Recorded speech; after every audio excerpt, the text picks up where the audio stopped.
¿Cuándo lograremos la paridad real? Para responder estas y más preguntas tenemos a nuestras dos invitadas, a quienes le damos la bienvenida. Por un lado, María Inés Tula. Ella es politóloga e investigadora del CONICET. María Inés, bienvenida. Gracias, Martina. Y junto a ella está Lucía Martelote, que es del equipo latinoamericano de justicia y género. Lucía, gracias también por acercarte acá al canal para hablar con nosotras. Gracias por la invitación. No, es un placer tenerlas. Y bueno, sobre todo estar aquí hablando de esta ley que debuta, se estrena en estas elecciones, ¿no? La ley de paridad de género que surge más de 25 años después de esta ley que, como veíamos en el informe, fuimos precursores, ¿no? En el 91, correcto, la ley de cupo. Sí, sí. Argentina fue el primer país en el mundo en incorporar obligatoriamente a mujeres en sus listas y luego 18 países de América Latina copiaron este modelo. Hoy no hay país de América Latina que no tenga una cuota de género, un porcentaje inferior al 50%, o ya hay 6 países que tienen paridad.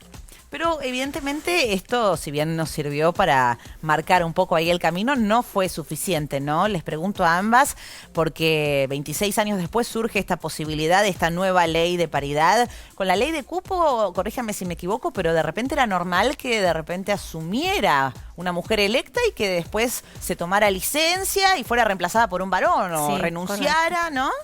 Sí, es uno de los trucos que utilizaban los partidos políticos justamente para burlar la ley. Estaba la ley, cumplían, pero lo que vimos es que no había un compromiso real de los partidos políticos, sino que la cumplían como un techo. O sea, lo que quiso ser un piso, un mínimo de porcentaje de mujeres, con el pasar del tiempo se convirtió en un techo y los partidos políticos solo ponían un 30% de mujeres y, como vos decís, muchas veces asumían las mujeres, después renunciaban y en su lugar asumía un varón.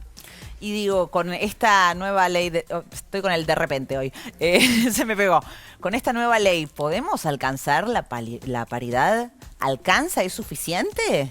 Otra cuestión que me gustaría aclarar, sí, que viene en complemento de lo que decía Lucía, sí, es que no solo que los partidos hacían estas maniobras, sino que también ubicaban a las mujeres en el tercer lugar. Entonces venían hombre, hombre, mujer. Normalmente, sin distinción ideológica, o sea, cualquiera fuera el partido, tenían esa configuración para armar la lista.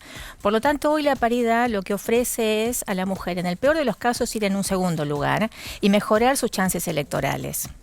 Bien. Entonces, hoy es importante la paridad, sí, porque permite a la mujer estar en mejores condiciones que lo que ofrecía una ley de cuotas de género, más allá de las maniobras que eran muy comunes, ¿no?, para burlar esa ley. Y para alcanzar la paridad, bueno, también ahí exige un acomodamiento de los partidos políticos para ver cómo incorporan esa ley en sus propias estructuras, ¿no? Y que haya más mujeres candidatas dentro de las propias estructuras también.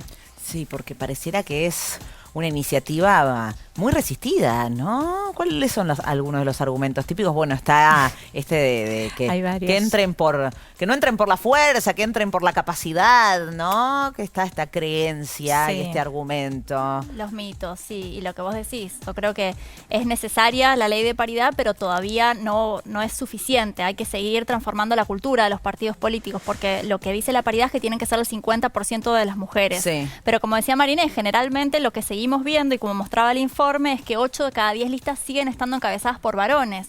Y el encabezamiento de las listas es muy importante, sobre todo cuando hay muchos partidos que están compitiendo. Entonces, para que la paridad se convierta en una realidad, es necesario que las mujeres también encabecemos las listas. Y esto al mismo tiempo, si bien por supuesto que es una herramienta por demás provechosa para nosotras, para tener mujeres que nos representen, y ahora hablamos de la importancia de eso, a la vez no puede ser un arma de doble filo en el sentido de que nos limita. Supongamos que un partido tiene mayoría de mujeres y quiere que 2 mujeres, 3 mujeres encabecen la lista. No podría ser así, ¿no? A través de esta ley. Con la ley de paridad sí se establece que tiene que ser una mujer, un varón, una mujer, un varón, tiene que estar intercalado. Pero lo que nos muestran los datos en realidad es que la paridad nos va a ayudar porque estábamos lejos de ese 50%. Claro. Estábamos, como te decía, más cercanas al 30% claro, que al 50%. Y creo que el desafío que tenemos, como comentaba recién, es que las mujeres encabecemos las listas. Lo que vimos en el relevamiento que estamos haciendo desde ELA y también desde Ojo Paritario, que es un espacio que monitorea lo que está sucediendo con la ley de paridad, es que no solamente solo 2 de cada 10 están encabezadas por mujeres, sino que hay algunas provincias, por ejemplo, tanto en Tucumán como en Formosa, no hay ninguna lista que esté encabezada por mujeres. Ahí está, a nivel provincial, porque esta ley es a nivel nacional, pero a nivel provincial ¿Todas las provincias tienen ley de paridad? No, hay 14 distritos sobre 24 que ya sí tienen una ley de paridad. ¿Y las otras por qué todavía no alcanzaron esta Porque instancia? no han logrado los acuerdos en las legislaturas para sancionar una ley de paridad. Y incluso en los casos donde hay leyes provinciales de paridad, no son tan claras, tan explícitas. ¿Existe más la posibilidad de encontrar estos vericuetos, como decía Lucía, por los hombres?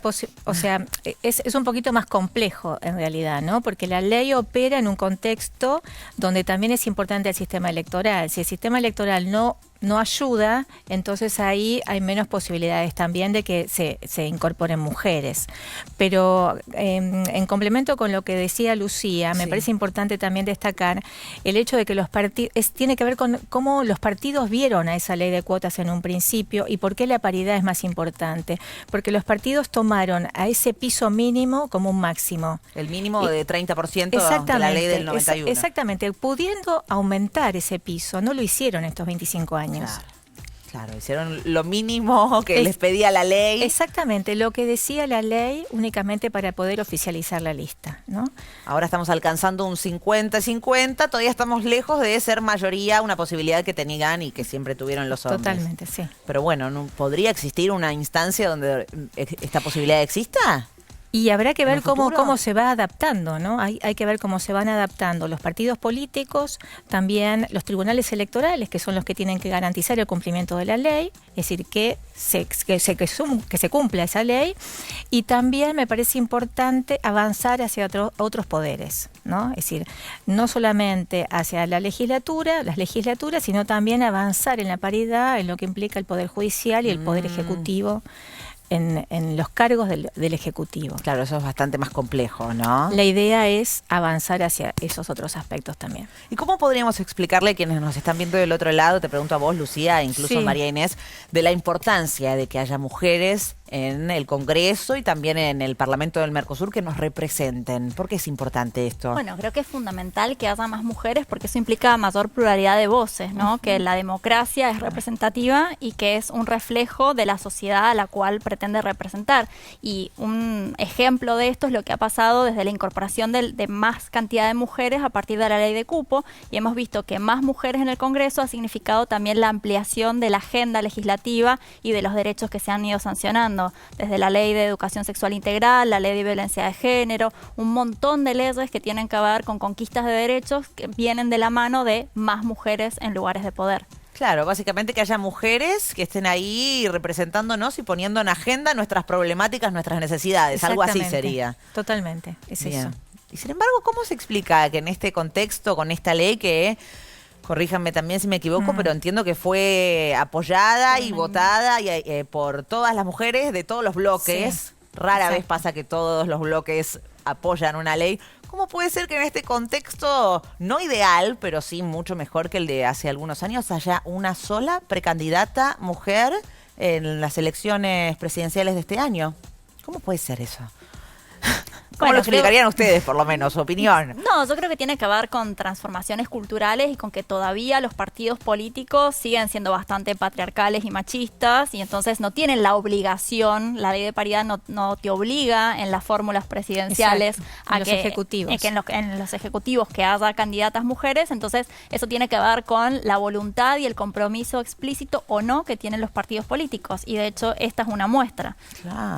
Claro, hablábamos de Manuela Castañera, del Nuevo Más, es la única precandidata mujer. Y por ejemplo, en la provincia de Buenos Aires, uno de los distritos más importantes en los que se presentan 11 listas, solamente, hablando ya de diputados y diputadas, solo una lista está encabezada por mujeres, que es la de Graciela Camaño. Claro, es verdad. Bueno, evidentemente todavía tenemos conquistas por ir a buscar, pero bueno, fue muy esclarecedor escucharlas. Gracias, María Inés, gracias, Lucía, por tomarse un ratito para explicarnos un poco qué es la paridad y bueno, lo que está pasando con estas nuevas elecciones y con esta nueva ley. Gracias por venir a Con Voz Propia. Muchas gracias.